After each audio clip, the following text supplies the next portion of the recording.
آیا حارث بن نعمان فہری آیا اور کہا کہ یا رسول اللہ یہ آپ نے کہا ہے یا اللہ نے؟ تو کہا میرا کلام میرا فعل وہی ہے جو اس کا ہے، یہ میں نے نہیں کہا اس نے کہا۔ اب یہ کہتا ہوا چلا اور اس کو اللہ نے قرآن میں جگہ دی سورۃ انفال میں، اللہم ان کان ھذا ھو الحق من عندک فامطر علینا حجارۃ من السماء۔ اے میرے پروردگار، اے میرے پروردگار، اللہ کو مان رہا ہے، رسول کا صحابی ہے، بڑا جملہ ہے۔ کیونکہ آج میں سمجھ گیا بس یہی ہے، کافی خطیب کے لیے ہوتی ہے کہ آپ کا جو مزاج ہے سماعت کا وہ بہت بلند ہے، اسی لیے کل حقیقی طور پہ میری تقریر شروع ہو جائے گی۔ میں نے کہا آپ کا جو سماعت کا معیار ہے وہ میں سمجھ گیا۔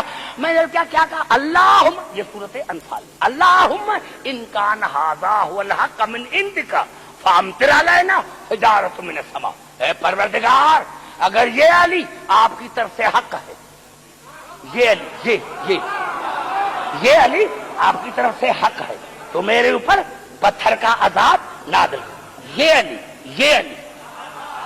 بڑا جملہ ہے، گھبرائے نہیں۔ دیکھو جلدی سوا گھنٹہ گزر گیا۔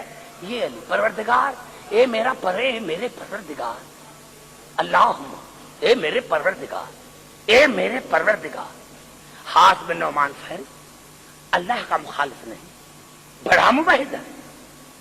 اے میرے پروردگار، اللہم ان کان ھذا ھو الحق من عندک فامطر علینا حجارۃ من السماء۔ اے میرے پروردگار اگر یہ علی آپ کی طرف سے حق ہے تو میرے اوپر پتھروں کا عذاب نازل کر۔ بس یہ کہنا تھا، یا صحابہ کرام نے آسمان کی طرف دیکھا، ایک چھوٹا سا پرندہ تھا ابابیل، اس کے چونچ میں پتھر تھا۔ ایک جملے میں میرا نقطہ ہوتا، پرندہ تھا چھوٹا، اس کی چونچ میں پتھر، حج تھا، تازے بال منڈائے تھے، پوری توجہ جہاں میرے بزرگ بیٹھے ہیں تمام حضرات کے لیے، وہ پرندے کے چونچ میں پتھر، پرندہ نیچے آیا، ٹنڈ میں پتھر لگا، آیا اونٹنی پر آیا، دونوں مر گئے، دونوں اونٹنی بھی، دونوں۔ بڑا جملہ پھر میں نے کہا حیدرآباد دکن میں جو پرندہ لے کر آیا، پرندہ ابابیل لے کر آیا، ابابیل لے کر آیا، پرندہ چونچ میں پتھر ہے، آیا ٹن پر لگا، حارث بن نعمان فہری کی، نیچے اترا، اونٹنی کو لگا، دونوں مر گئے۔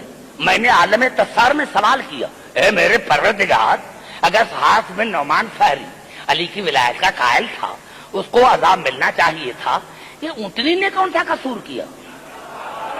اگر یہ جملہ میرا سمجھ میں آ جاتا تو آپ ضرور داد دیتے، لیکن آپ کا پتا ہے کہ میری روح وہاں کھڑی ہے، جہاں میری روح کھڑی آپ کو وہاں آنا پڑے گا، آپ کو وہاں آنا پڑے گا۔ یا اللہ اس نے قصور کیا تھا، یہ عذاب اونٹنی پر کیا کیوں گرا؟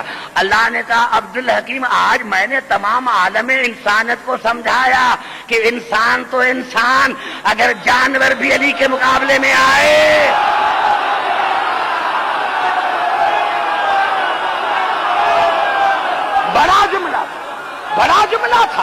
بڑا جملہ تھا میرے بچے، میرے بھائی، یہ عبدالحکیم کر رہا ہے، یہ آپ کی سطح سے بڑا جملہ تھا جس کو آپ نے نہیں سمجھا۔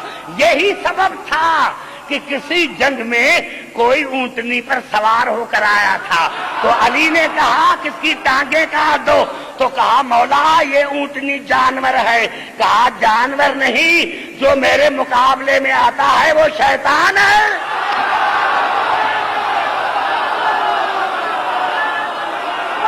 نعرہ حیدری، سمجھ میں آیا ابھی؟